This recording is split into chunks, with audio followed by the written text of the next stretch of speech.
Hello all mercenaries of the Black Chasm Keep. Welcome to a D&DG tutorial on the basics of Roll20. Today we'll be going over how to join one of our games, how to claim and edit a character sheet in-game, a few key settings I like to change, and how to create a token for yourself to use in-game. So let's start by joining in one of our games. In order to join one of our games, you'll need to head on over to Roll20. A quick Google search or typing roll20.net into your search bar will bring you to a home page. If you don't have an account, you will have to create one. It's simple and doesn't take too long at all.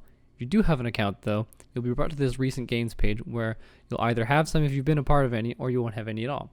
And this is where we're going to join into our game in order to change some settings and claim a character sheet. So let's do that now. Now the game we're going to be joining into in order to create and claim our character sheets is labeled the Dawnguard Emissary currently. The name of this game will change as new sessions happen. However, the invite link provided down below will always bring you to the most recent version of this game. So once you've followed the invite link and are brought to this screen, click Launch Game to get in. Once you're loaded into the game, you'll be brought to a screen similar to this one. And over on the right hand side of this screen is a menu with things to use throughout the Roll20 games.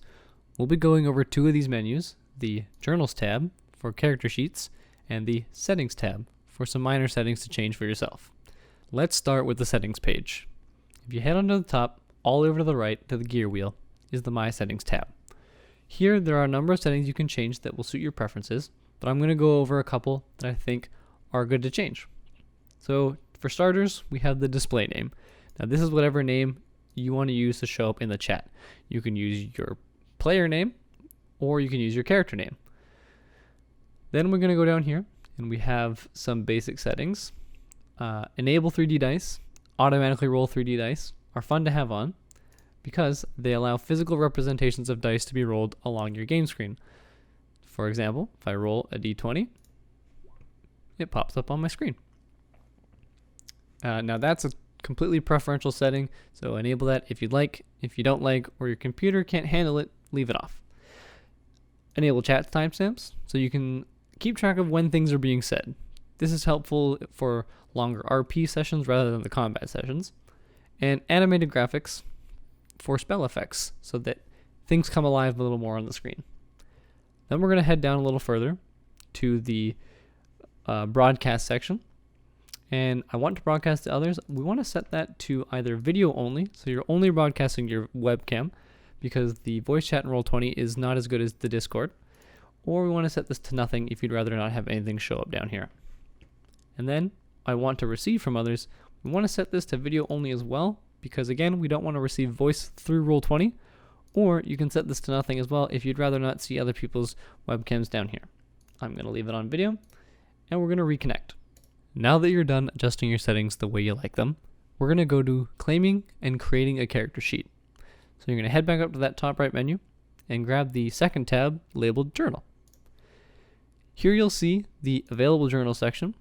Click that open and you'll see lots of blank journals. Click into any one of them and you'll see that there is nothing filled out on any of them. And they're open for grabs.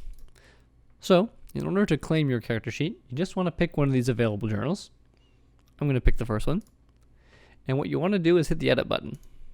And right away, the first step when claiming is to put your character name and your player name in the name section and save those right away.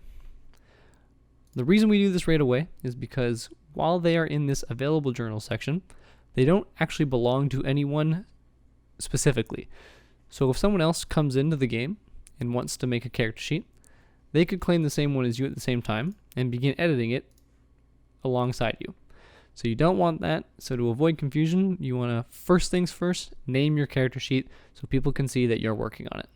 So now that you've named your sheet, you can head on into it to the character sheet tab here and you can begin editing your character sheet. Now this is pretty simple. A lot of things are just simple one clicks and filling things out as you need them to be.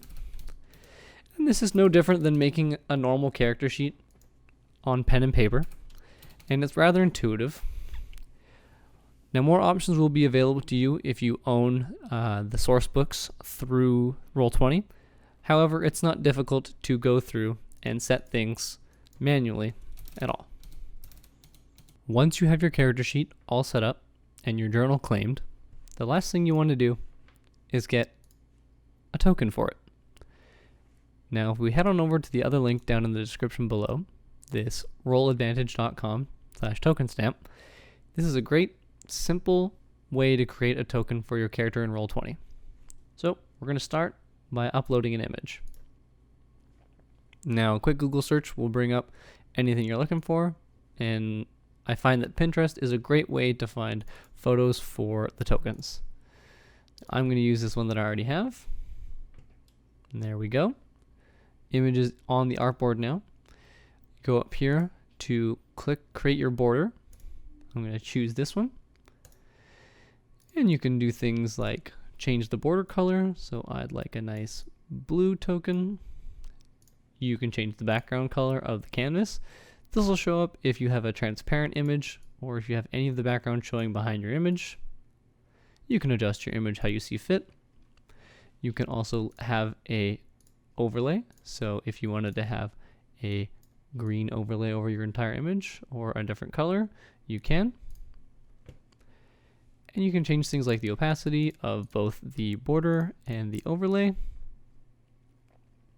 And once you're happy with your token, which you'll see a preview of up here, all you have to do is click download and it'll send it to your downloads folder. Then you're going to head back over to the Roll20 game, to your character sheet, and you click to upload, and you pick the token that you've just made.